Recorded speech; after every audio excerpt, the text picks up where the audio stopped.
இப்போ நம்ம white gravy premix powder வச்சு பாலக் பன்னீர் எப்படி பண்ணுறதுன்னு காமிக்க போகிறேன்.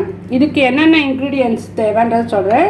ஆயில், ஜீரகம், இது வந்து ஒரு 2 டொமேட்டோவை பியூரி பண்ணி வச்சுருக்கேன். இது ஒரு பெரிய ஆனியன் சாப் பண்ணி வச்சுருக்கேன். இது பன்னீர். அப்புறம் இது ஒயிட் கிரேவி ப்ரீமிக்ஸ் பவுடர். அப்புறம் ஒரு 1/2 கப்பு மில்க் எடுத்து வச்சுருக்கேன். அப்புறம் இது வந்து ஒரு பாதி கப்பு பாலக்கை வந்து பிளான்ச் பண்ணிவிட்டு அதை வந்து பாயில் பண்ணி பியூரி பண்ணி எடுத்து வச்சுருக்கேன். அப்புறம் லாஸ்ட்டில் நம்ம வந்து போடுறதுக்கு ஃப்ரெஷ் க்ரீம். இதுதான் நம்மளுக்கு தேவையான இன்க்ரீடியன்ட்ஸ். நம்ம இது எப்படி பண்ணுறதுங்கிறது நம்ம இப்போ பார்க்கலாம். நான் இப்போது இதில் வந்து ஒரு 2 டேபிள் ஸ்பூன் ஆயில் விடுறேன்.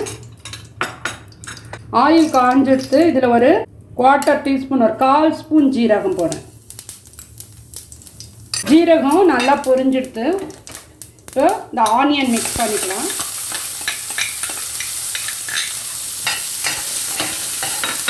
பட் ஆனியன் டொமேட்டோ நம்ம எதுக்கு ஆட் பண்ணுறோன்னா, உங்களுக்கு வந்து பேச்சுலர்ஸாக இருந்தால் ஆனியன் டொமேட்டோ ஆட் பண்ணணும்னு அவசியம் இல்லை, நேராக அதை மட்டும் போட்டுக்கலாம். பட் ஆனியன் டொமேட்டோ ஒரு ஃபேமிலியில் பண்ணும்போது நீங்கள் வந்து கொஞ்சம் கிரேவி உங்களுக்கு ஜாஸ்தி வேணுங்கிறதுக்காக தான் அந்த ஆனியன் டொமேட்டோ ஆட் பண்ணுறோம். அப்படி இல்லாட்டினா வெறுமனே பாலக்கும் பன்னீரையும் மட்டும் போட்டு கிரேவி ப்ரீமிக்ஸ் ஆட் பண்ணி போட்டு பண்ணாலுமே வெரி டேஸ்டியாக இருக்கும். இப்போது டொமேட்டோ மிக்ஸ் பண்ணிக்கிறேன். ஆயிலோட கலந்து நல்லா வர வரைக்கும் கொஞ்சம் வதக்கிக்கணும், ஒரு 2 மினிட்ஸ். இப்போ இந்த வெங்காயம் தக்காளி நல்லா வதக்கிட்டு இதில் நம்ம இந்த பாலக் கிரேவியை போட்டுக்கலாம். பாலக் கிரேவி கொதிக்கட்டும். இப்போ நம்ம வந்து ப்ரீமிக்ஸை எப்படி ரெடி பண்ணணும்னு பார்க்கலாம். 1/2 கப்பு மில்க் இருக்குது. இதில் 2 ஸ்பூன் ஒயிட் கிரேவி ப்ரீமிக்ஸ் போட்டிருக்கேன். இதை நல்லா மிக்ஸ் பண்ணிக்கணும். வேணும்னா உங்களுக்கு அப்படி மிக்ஸ் பண்ணுறது இதுவாக இல்லைன்னா ஒரு தடவை மிக்சியில் போட்டு கூட ஒரு அடிச்சுடலாம். இதை அப்போ நல்லா ஸ்மூத்தாக எல்லாம் மிக்ஸ் ஆகிடும் நல்லா. இப்போ இந்த இதை வந்து நான் இதில் விடுறேன்.